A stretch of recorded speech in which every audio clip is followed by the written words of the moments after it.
اللہ نے جنگ بدر میں بھی تمہاری مدد کی تھی جبکہ اس وقت بھی تم بے سر و سامان تھے. بس اللہ کی نافرمانی سے بچو تاکہ شکر گزار بن جاؤ.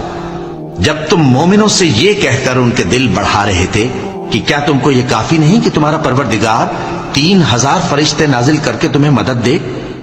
ہاں کیوں نہیں.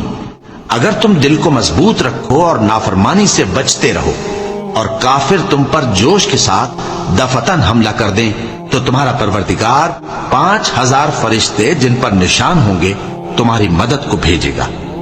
اور اس مدد کو تو اللہ نے تمہارے لیے ذریعہ بشارت بنایا، یعنی اس لیے کہ تمہارے دلوں کو اس سے اطمینان حاصل ہو، ورنہ مدد تو اللہ ہی کی طرف سے ہوتی ہے جو غالب ہے، حکمت والا ہے.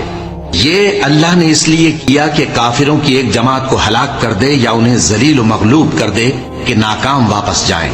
اے پیغمبر